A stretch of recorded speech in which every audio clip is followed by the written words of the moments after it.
Y ahora arrancamos este nuevo programa con una clase magistral que es muy interesante. Le damos la bienvenida al físico y neurocientífico Joaquín Navajas.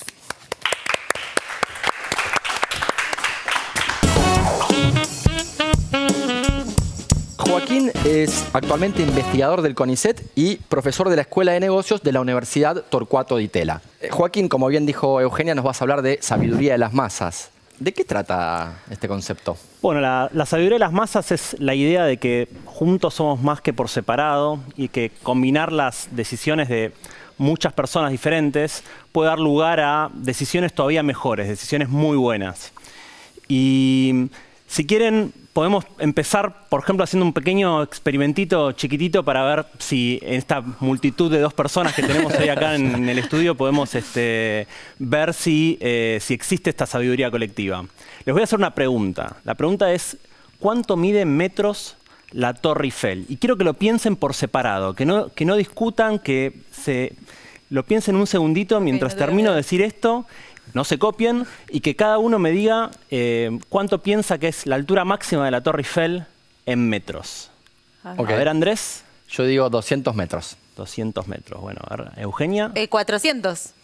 Bueno, de hecho, funcionó bastante bien. El promedio de ustedes dos, digamos, es 300 metros, ¿no? Sí. Y la altura máxima de la Torre Eiffel resulta que es 324 metros. Ah, estuvo un poquito más cerca. Después lo hacemos con todos acá. Bueno, resulta que si tomamos el mejor de ustedes dos, que en este caso, bueno, fue Eugenia, estuvo un poquitito más cerca, son 76 metros de diferencia con la altura correcta, mientras que el promedio de ustedes está tan solo a 24 metros. Y uno en principio podría preguntarse, claro, ¿por qué funciona? ¿Por qué este promedio de distintas decisiones se acerca a la respuesta correcta en general? Y hay distintas explicaciones. Primero, resaltar que no siempre funciona, que no es algo que ocurre siempre, pero que es algo que si uno, por ejemplo, selecciona multitudes diversas, selecciona multitudes que dan opiniones muy distintas, resulta que típicamente esas multitudes son más sabias, dan más cerca el valor correcto que las multitudes que son más homogéneas. Es decir, que elegir multitudes, elegir equipos de trabajo, por ejemplo, que sean sabios, que sean diversos, da lugar a multitudes más sabias, a decisiones colectivas que son mejores en esencia. Joaco, ¿de dónde surge este concepto? ¿Cuál es la raíz histórica de esta idea de la sabiduría de las masas? Bueno, es una pregunta interesante porque resulta que el concepto, digamos, los inicios de la sabiduría de las masas se remontan a una discusión acerca de la democracia. Y proviene de un científico inglés llamado Sir Francis Galton, que en 1907... ¿Es el primo de Darwin? Es el primo de Darwin, exactamente. Es un primo de Darwin que tenía una ideología un poquito oscura, un poquito anticuada para lo que es la actualidad de hoy, y pensaba que la democracia no podía funcionar jamás, que era un error estadístico que nunca podría llegar a funcionar. Y resulta que para probar esa idea quiso hacer un experimento.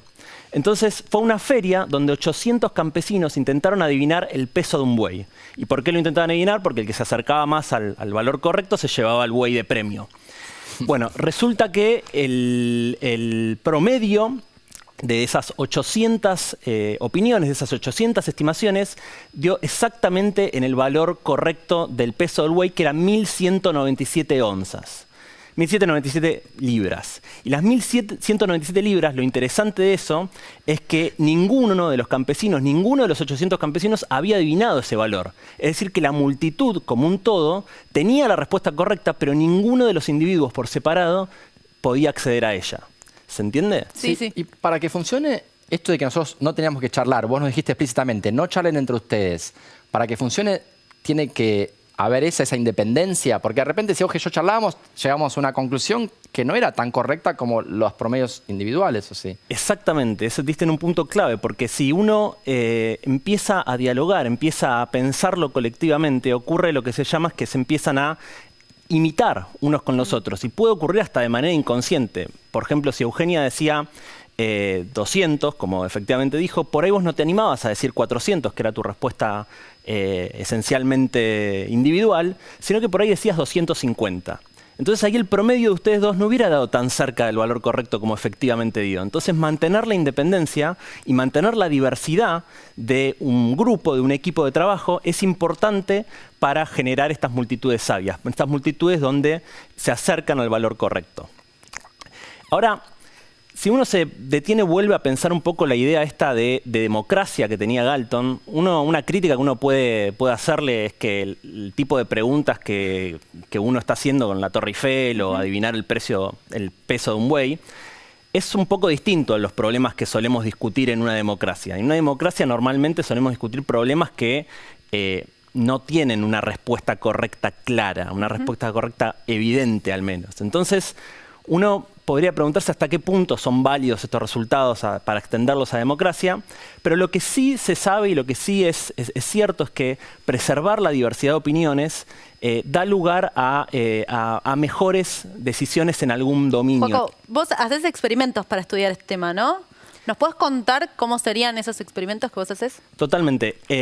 Sí, hacemos experimentos con multitudes, precisamente. ¿Y cómo se hace un experimento con una multitud?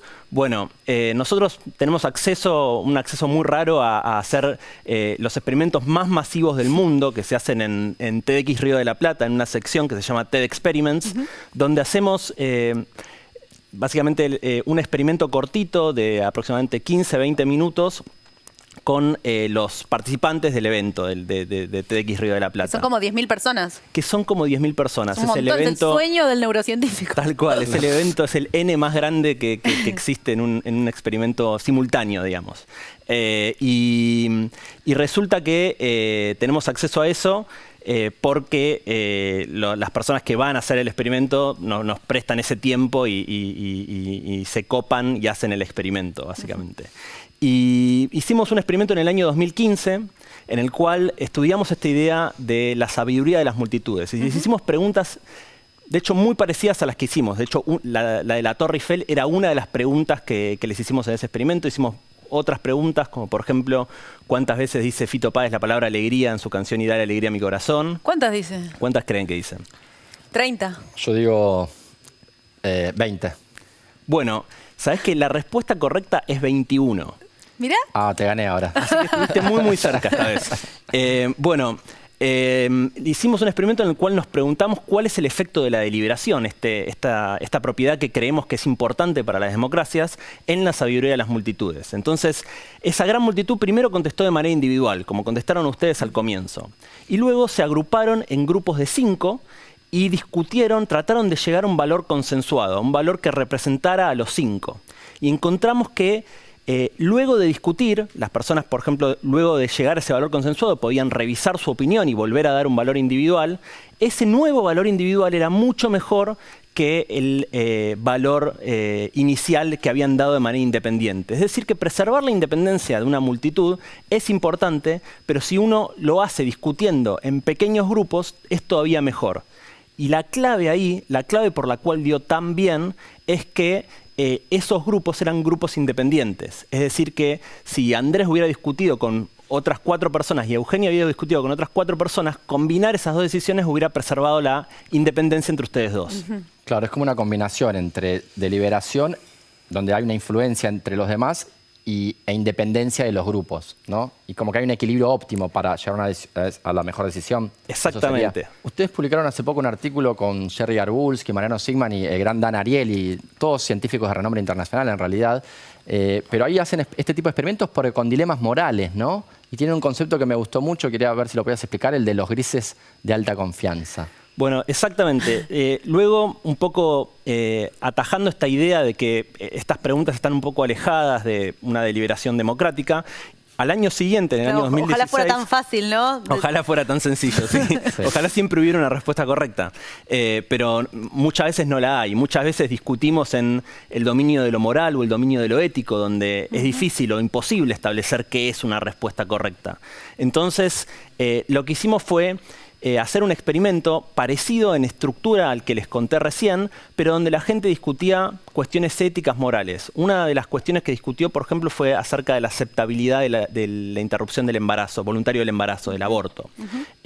Otros dilemas morales incluían ciertos dilemas clásicos, como por ejemplo hay un dilema que se conoce como el dilema del tranvía, donde uno tiene que decidir si salvar a 5 personas pero matar a una, o si prefiere, por ejemplo, no matar y dejar que las cosas ocurran y mueran 5 personas, por ejemplo. Entonces, nada, tenían que llegar a un acuerdo en ese tipo de dominio, que uno al menos intuye que sería muy difícil que lo lograran. Bueno, encontramos que en estos grupos, que eran grupos de 3, incluso cuando las personas estaban en una situación de disenso máximo, es decir, había una persona que estaba convencidísima que no era aceptable, ya sea el aborto o matar a 5 personas para salvar a una, etc.